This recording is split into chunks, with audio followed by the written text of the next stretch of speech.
All right, let's get into it.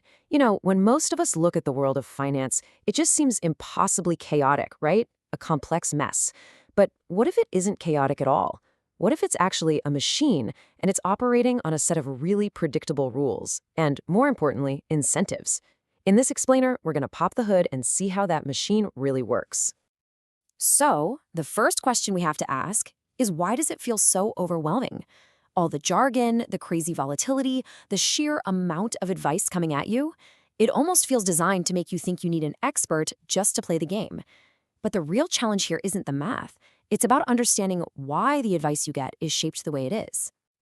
And that brings us right to the core idea, which was captured perfectly by the legendary investor Charlie Munger. See, the key to unlocking this whole financial machine, it isn't about mastering complexity. It's about understanding incentives. The system isn't necessarily broken or evil. It's just incredibly well optimized to reward certain behaviors. And those behaviors don't always line up with your best interests. To really see this in action, we need to look at the individual gears that make this machine run. So we're going to break down 5 of these structural realities. These are the core components that work together to steer investors, like you and me, in very predictable ways. Okay, first up, the classic 60-40 portfolio. That's 60% stocks, 40% bonds. Have you ever wondered why this is the default recommendation for millions of people, all with totally different lives and goals? Well, the argument is it's not because it's the optimal choice for everyone, but because it's incredibly scalable. It's just efficient for huge institutions to manage, to benchmark, and to sell to the masses. It's basically the financial world's one-size-fits-all t-shirt. Now, the second gear is the mutual fund itself. The business model here is beautifully simple. Charge a percentage of the total assets you manage, and you charge that fee every single year, whether the fund does well or not so well. It's a structure that guarantees a steady income stream for the fund company, but the impact that has on investors' long-term returns, well, it can be absolutely massive. And this is where it gets really staggering when you see how this plays out over time. Let's just walk through these numbers. Say you invest $100,000 and it grows at 8% a year for 30 years. With a low fee of 0.25%, you end up with about 960 grand. But with a 2% fee, you end up with 574,000. That's almost $400,000 less. That's not a market loss. That is wealth that was transferred away from you purely through fees. The third gear is the retirement plan itself. Your 401k. Now, they have great tax benefits, for sure. But employer-sponsored plans typically give you this very limited menu of investment options, usually just 10 or 20 mutual funds to choose from. And that's not by accident. It makes things simpler for the employer to manage, and it channels trillions of dollars into a really predictable set of products that, you guessed it, benefit the plan providers. The fact that you feel kind of locked in, that's actually part of the design.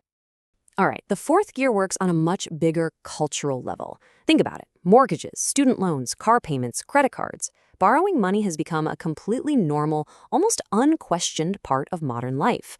Now, from the system's perspective, this is fantastic. Every single dollar you borrow creates a predictable stream of income. Your interest payment becomes someone else's guaranteed yield. This normalization of debt isn't a bug, it's a core feature of the machine. And the fifth and final gear is the information that we all consume. Financial news is overwhelmingly focused on the stock market. Why is that? It's because stocks are volatile, they're exciting, and that volatility drives clicks and views and engagement. Meanwhile, the much larger, much quieter world of credit markets, where steady, predictable income is generated, gets almost no attention. The system doesn't really need you to understand credit. It needs you to be trading equities. So, when you put all of these gears together, the pattern becomes crystal clear. A standard 60-40 portfolio is created. It's filled with mutual funds. Those funds are locked inside retirement accounts. At the same time, debt is normalized to create yield for the system, and the media keeps your attention glued to the stock market. It's this perfect self-reinforcing cycle that rationally serves the interests of the institutions. It's not a conspiracy theory. It's just a really well-oiled machine. Okay, so what happens when the machine's incentives completely detach from reality? To see how this plays out in the real world, let's look at a perfect case study, the dot-com bubble. Between 1995 and 2000, the NASDAQ just went ballistic. It soared 5 times over. Now, a lot of fund managers knew that many of these tech companies were wildly overpriced. But their incentive wasn't to be careful, it was to beat their quarterly benchmarks.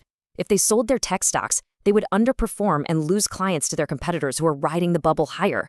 The incentive structure was brutal. Either participate in the madness or risk losing your career. And the consequence of that was just staggering. When the bubble finally burst, $5 trillion in market value was just erased, gone. It actually took the NASDAQ 15 years just to climb back to a new peak. This whole episode wasn't about trying to predict the top. It was about recognizing when a system's incentives had become completely unmoored from any sense of prudence. But here's the thing. This machine doesn't just run on external gears. It's also powered by our own psychology. The system works so well because our own mental biases make us willing, sometimes even eager, participants in it. A really key psychological tool here is what's called the complexity illusion. All that financial jargon, alpha, duration, convexity, it creates this powerful feeling that you need an expert for even the most basic decisions. This isn't just technical language, it's a form of camouflage. It's designed to make us feel inadequate and to encourage us to just hand over control to the professionals, which of course keeps the whole system structure in place. The system also frames risk in a very particular way. It normalizes what we call equity or sentiment risk, those broad, unpredictable swings of the stock market. But it tends to downplay creditor risk, which is the specific, measurable risk of lending money under a contract. And why is that? Well, because equities are just so much easier to trade, to market, and to package into those fee-generating products we talked about. And think about what you're actually agreeing to when you buy a stock. You're surrendering your time autonomy. Your capital is locked up for an indefinite period. You surrender a contractual yield. There's no guaranteed income. And you completely surrender control. You're just a passenger along for the ride. The trade-off, of course, is the hope of that unlimited upside. But it's absolutely crucial to understand what you're giving away to get it. So, where does all this leave us? What's the antidote? It's not about trying to become a financial wizard overnight.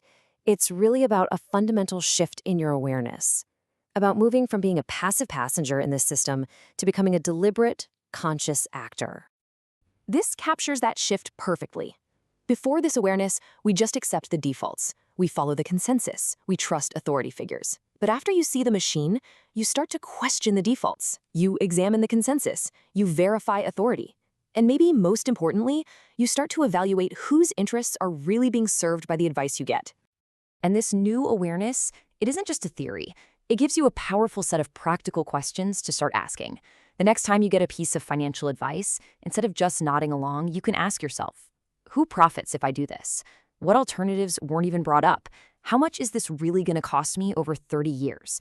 Is this decision optimized for me, or is it for the institution's scalability?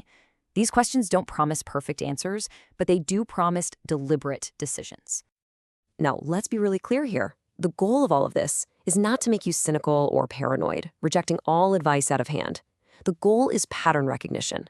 It's about seeing the machinery for what it is, a rational system that operates predictably based on incentives. And once you understand those patterns, you can navigate them so much more effectively. Which really brings us to our final thought. The financial machine is highly, highly optimized.